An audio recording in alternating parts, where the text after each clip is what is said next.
Action ہم 1-2 minute میں دیکھ لیتے ہیں. جو ہم کہہ رہے ہیں کہ اب ہمیں آخری راتیں آنے والی ہیں اور شب قدر کا معاملہ ہوگا اور تاک راتوں کی خاص طور پہ فضیلت ہے. آپ صلی اللہ علیہ وسلم کی احادیث سے ہمیں پتہ چلتا ہے کہ یہ روٹیٹ کرتی ہیں اس کے درمیان. 21 تاریخ کو، 23ویں رات کو، 25، 27، 29ویں رات کو. کتنی اہم رات ہے، اہم ترین رات ہے پورے سال کی. اس میں کیا ہوتا ہے؟ وہی ہوتا ہے جس کا ہم نے اس سورہ لقمان کے اندر کیا. آپ کی عمر کا، اگر آپ نے مرنا ہے اس سال میں نے مرنا ہے، تو آج طے ہو جائے گا اس رات کے اندر کہ وہ دے دیا جائے گا اسائنمنٹ فرشتے کو کہ بھائی آپ نے جا کے اس کی روح قبض کرنی ہے. خیر ہے کہ ہمیں پتہ ہی نہیں کس ملک میں ہوگی. ایک اس سے اور ملتا جلتا واقعہ کہ وہ جو فرشتہ تھا ایک دفعہ کسی کے پاس آیا، غالباً موسیٰ علیہ السلام کا، اسرائیلیات میں سے واقعہ. اس نے کہا کہ جی میں فلاں آدمی کی روح قبض کرنے کے لیے وہاں جا رہا ہوں. تو اس نے کہا کہ وہاں کیوں جا رہے ہو؟ وہ شخص تو اس شہر میں رہتا ہے. کہتا نہیں، مجھے حکم یہی ہوا ہے. تو بعد میں ہوا یہ کہ وہ کسی کام سے وہاں گیا اور وہاں جا کے اس کی ڈیتھ ہو گئی. تو دس از ہاؤ اللہ سبحانہ تعالیٰ plans and have the knowledge of the things with him. ہم یہ کہہ رہے ہیں آخر میں کہ قدر کا جو معاملہ ہے، تقدیر کے جو معاملات ہیں، اس سال میں جو کچھ ہونا ہے وہ اس رات میں طے ہونا ہے. اسی لیے آپ صلی اللہ علیہ وسلم کا یہ روٹین تھا کہ آپ ان راتوں میں بالکل اپنے آپ کو کمر بند کر، بلکہ بی بی عائشہ سے روایت ہے کہ آپ اپنا ازار اس کو ٹائٹ کر لیتے تھے. ازار ٹائٹ کرنے سے دو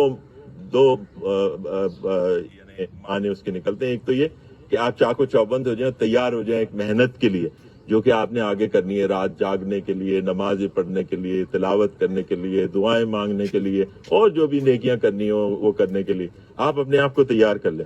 دوسرا، ایک بہت ہی لطیف انداز میں اماں ہماری عائشہ نے یہ بتا دیا، اور جس کو ابن حجر نے اپنی تفسیر میں یہ کہا کہ اس سے مراد یہ بھی تھا کہ آپ صلی اللہ علیہ وسلم اپنی وائفز کے پاس نہیں جاتے تھے اس ٹائم میں، ان راتوں میں. یہ اس کے کوئی پابندی نہیں ہے، کوئی فرض نہیں ہے، لیکن یہ کہ ایک چیز ابن حجر کے حوالے سے آئی ہے تو ہم نے سامنے.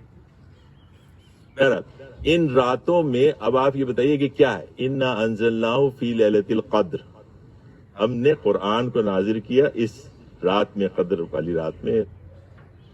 وما ادراک ما لیلۃ القدر، اب آپ اس کے بارے میں کیا جان سکتے ہیں؟ تنزل الملائکۃ والروح، تنزل، انزال، نزل، تنزل کا مطلب یہ نہیں ہوتا کہ ایک فرشتہ آ رہا ہے، ایک یا دو آ رہے ہیں. تنزل کا مطلب ان بیچز فرشتے آتے ہیں، جم گھٹوں کی صورت میں، ہر طرف سے پورا آسمان بھر جاتا ہے فرشتوں سے. اور پھر ساتھ میں کہتے ہیں والروح، روح کون ہے؟ جبریل علیہ السلام. جبریل علیہ السلام وہ ہے کہ جو جب نبوت ختم ہو گئی تو انہوں نے آنا جانا ختم کر دیا تھا، یہاں ختم کر دیا ہے. صرف یہ آتے ہیں اس رات کو، صرف آتے ہیں اس رات کو. اب آپ بتائیے کہ آپ یہاں پہ بیٹھے ہوئے، کیا ہم یہ چاہیں کہ جبریل علیہ السلام آئیں، وہی فرشتے آئیں اور وہ ہمیں سوتا ہوا دیکھیں یہاں پہ، وہ چلے جائیں واپس؟ ہماری آپ کی خواہش تو یہ ہونی چاہیے کسی ایسی حالت میں دیکھیں کہ وہ جا کے اللہ تعالیٰ کے یہاں بیان کریں کہ بھائی اللہ تعالیٰ کا علم تو ویسے ہی وسیع ہے، لیکن وہ بھی دیکھیں اور فرشتے بھی ہمارے جو ہے وہ تعریف کریں کہ آپ کا بندہ جو ہے یہ جاگ رہا تھا اور آپ یاد کر رہا تھا، اور ایمان کے ساتھ اور استقامت کے ساتھ وہ آپ کو یاد کر رہا تھا. تو یہ چیز جو ہے ان راتوں کے اندر اتنی ایمفیسس اس کے اوپر آئی ہے، اور کسی اور رات کے اندر یہ بات نہیں ہے. صرف یہی لیلۃ القدر کی رات ہے جس میں یہ اتنی اہم چیز. ایک تو یہ کہ اتنی بڑی نعمت ہمیں ملی ہے نا قرآن، اس کے بغیر تو ہم ادھر ادھر بھٹک رہے ہوتے. یہ آپ بات کر رہے ہیں، چیزوں کو سمجھنے کی کوشش کر رہے ہیں، سائنس کو سمجھنے کی کوشش کر رہے ہیں. وہ ہم اسی وجہ سے ہے نا کہ یہ اللہ تعالیٰ نے یہ سب کچھ ہمیں بتا دیا ہے اپنے قرآن کے ذریعے، اور اپنے رسول پہ نازل کیا. اس کی کتنی مہربانی ہے. ایک تو اسی وجہ سے ہم اس مہربانی کا شکریہ ادا کریں، اور پھر یہ ذہن میں رکھتے ہوئے کہ اتنے اہم فیصلے ہونے ہیں. آپ کی موت کا فیصلہ ہونا ہے اس سال میں. پتہ نہیں کہ آپ کے لکھ دیا جائے کہ this is it for you. آپ کے رزق کا فیصلہ ہونا ہے کہ آپ نے کیا کچھ کمانا ہے اس سال میں، اور حلال کرانا ہے کہ حرام کرانا ہے. اور جو ہم نے بات کی تھی کہ وہ یعلم ما فی الارحام، جن فیملیز کے اندر جہاں اولاد ہونی ہے، جہاں بچے پیدا ہونے ہیں، اس کی قسمت لکھی جانی ہے. اس کے بارے میں اللہ تعالیٰ بتانے والا ہے، وہ فرشتوں کو بتا دے گا یہ اس کے بارے میں یہ لکھ دو، اس کے بارے میں لکھ دو. اور وہ پورے ہی حکیم و علیم ہے، وہ حکمت سے اس کی چیزیں ادھر ادھر نہیں ہوتی. تو آپ کس طریقے سے اپنے آپ کو پیش کرنا چاہتے ہیں اس رات میں، ان راتوں میں، کہ اللہ تعالیٰ آپ کو دیکھے ایک اچھی حالت میں اور آپ کے بارے میں کچھ اچھے فیصلے ہو جائیں.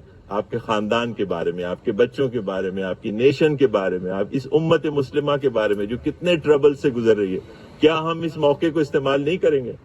ہم رونا تو روتے ہیں، ٹھیک ہے، رونا بھی چاہیے. جس حالت میں ہم پہنچ گئے، کبھی ہم معیشت کا رونا رو رہے ہیں اپنے، کبھی حالات کا رونا رو رہے ہیں، اور جو جہاں ہم پہنچ گئے. اور کسی نے بہت اچھی بات کی کہ ایک زمانہ تھا پاکستان پہ ایسی برکتیں تھیں کہ یہ جو آج کل ہم جن پھل اور سبزیوں کو لینے کے لیے جاتے ہیں اور قیمت دیکھ کے کوئی کہتے ہیں یار یہ رہنے دیں، آج یہ میں سودے میں شامل نہ کریں، وہ چیزیں ہم گلنے سڑنے کے لیے چھوڑ دیا کرتے تھے. اتنی فراوانی تھی رزق کی دنیا میں، اتنی سستائی کبھی کسی جگہ پہ نہیں. میں بہت پھرا ہوں دنیا میں، ملکوں میں، ایسا کہیں بھی نہیں تھا جیسا پاکستان میں تھا.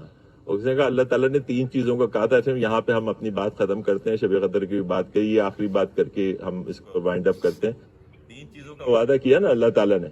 اللہ تعالیٰ استخلفن فی الارض، یعنی آپ کو استخلاف کا وعدہ کیا کہ تمہیں، اگر تم اللہ تعالیٰ کی باتوں کو مانو گے، you will follow his instructions, Quran و سنت اس کے اوپر ہم چلیں گے، تو تمہیں 3 چیزیں ملیں گی. ایک تو استخلاف ملے گا، میں نے تمہیں خلیفہ بنایا جائے گا، تمہیں پاور ملے گی اس دنیا میں کہ یو ول رول. اور ہم رول کر چکے ہیں مسلمان بہت بڑے عرصے میں. ہم نے اس پورے خطہ ارض پہ حکومت رکھی ایک سپر پاور کے طور پہ، جس کو کہنا کہ بہت بڑی پاور رہ چکے ابھی بھی. پھر اس کے بعد ایک برائی کا دور آیا، غلامی کا دور آیا، پھر ہم آزاد ہوئے. کتنے ملک آزاد ہوئے، ہمارا ملک بھی آزاد ہوا. پھر اس ملک خداداد پاکستان کے اندر ہم دیکھتے ہیں کہ کئی مسائل بھی پیدا ہوئے اور ہو رہے ہیں. تو پہلی تیسری جو ہم آپ کو پاور دیں گے. دوسری چیز کیا تھی؟ بعد خوفہم امنا، خوف کے بعد امن دیں گے، پیس دیں گے، پیس. اور تیسری چیز کیا بتائی تھی؟ پراسپیرٹی دیں گے ہم آپ کو. غذا کی فراوانی ہوگی، ہر چیز، معیشت چل رہی ہوگی آپ کی. اب دیکھیں چیزیں کیسے ہاتھ سے نکل رہی ہیں. معیشت کا کیا حال ہو گیا، امن و امان کا کچھ بہتر ہوا تھا، ابھی پھر حالات جو ہیں جو کچھ بھی ہیں. اللہ تعالیٰ نہ کرے کہ یہ استخلاف جو ایک پاور ایک طرح سے دی ہوئی ہے، پھر بھی دی ہوئی ہے اس نے اس ملک خداداد کو، اس کا بھی کوئی حشر نہ ہو. کیونکہ اللہ تعالیٰ کی جب فرمان کو، آپ جس چیز کے لیے اس ملک کو بنایا گیا تھا اس کو سب لپیٹ کے رکھ دیا، اور ہم اپنے ان چکروں میں لگ رہے کہ فلاں کو عدالت میں کھینچو اور فلاں الیکشن کرو اور یہ کرو. اصل چیزیں تو ہے ہی نہیں، ہمارے ایجنڈے پہ ہی نہیں ہے.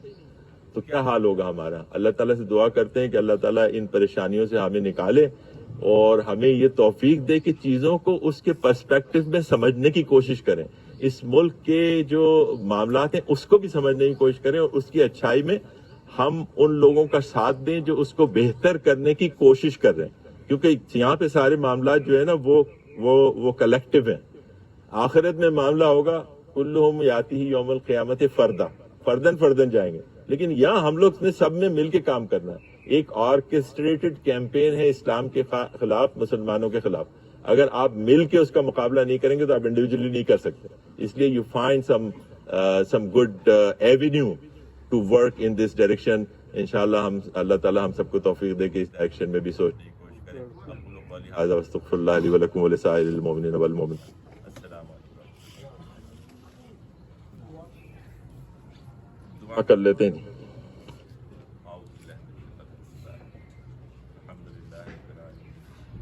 الرحمن الرحیم مالک یوم الدین، ایاک نعبد و ایاک نستعین، اهدنا الصراط المستقیم صراط الذین انعمت علیہم غیر المغضوب علیہم ولا الضالین. ربنا آتنا فی الدنیا حسنۃ وفی الآخرۃ حسنۃ وقنا عذاب النار. ربنا هب لنا من ازواجنا وذرياتنا قرة اعین وجعلنا للمتقین اماما. ربنا وفقنا لما تحب وترضى. اللهم اجعل اعمالنا خالصة لوجهك الكريم. ربنا لا تزغ قلوبنا بعد إذ هديتنا وهب لنا من لدنك رحمة إنك أنت الوهاب. اللهم يا شافي اشف مرضانا ومرضى المسلمين وارحم موتانا وموتى المسلمين. اللهم انصر الإسلام والمسلمين.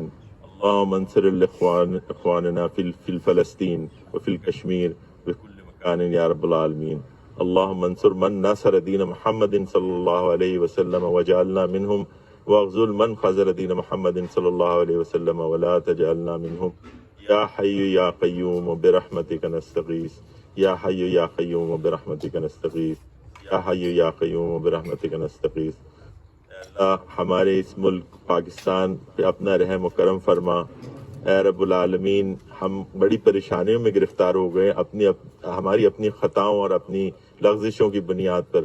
اللہ تعالیٰ آپ ہمیں ان لغزشوں سے دور کر دے اور ہمارے حالات کو بہتر بنا، ہماری معیشت کو بہتر بنا، ہمارے جوانوں کی حفاظت فرما، ہمارے اموال کی حفاظت فرما، ہماری کھیتیوں کی حفاظت فرما، ہماری سرحدوں کی حفاظت فرما۔ اے رب العالمین، ہمیں قابل اور اہل قیادت عطا فرما۔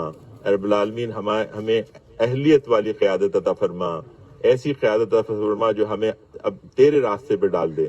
اے اللہ، ہمیں ایسی قیادت عطا فرما جو ہمیں دنیا اور دین دونوں میں ایک ترقی عطا فرمائے۔ اے رب العالمین، تو ہم پہ رحم فرما، ہم سے پہلے جو گزر گئے مسلمان ایمان کے ساتھ ان پہ اپنا کرم فرما۔ اے رب العالمین، آنے والے دنوں میں ہمیں صحیح راستے پر لے جا اور اپنی خوشنودی کا ہمیں سامنا کرنے کی توفیق عطا فرما، ہماری دنیا کو بھی بہتر فرما اور آخرت کو بھی بہتر فرما۔ وصلی اللہ تعالی علی خیر خلقہ محمد وعلی آلہ۔ اور تمام جو مریض ہیں، ملک اعجاز صاحب کے لیے خاص طور پہ دعا کے لیے آئے ہیں، ایک درخواست ان کے لیے بھی دعا کریں، اور تمام مریضوں کو اللہم یا شافی مرضانا و مرضی المسلمین وارحم موتانا و موتى المسلمین، اور جو اہل خانہ ہیں ان کے لیے بھی ہم دعا کرتے ہیں کہ انہوں نے اتنی اچھی محفل کا انتظام کیا، اہتمام کیا، اللہ تعالیٰ ان کو بھی اپنی برکتوں سے نوازے، اور ہم سب کی جو دلی خواہشات نیک اور صالح ان کو قبول فرما۔ صلی اللہ تعالیٰ علی خیر خلقہ محمد وعلی آلہ وصحبہ۔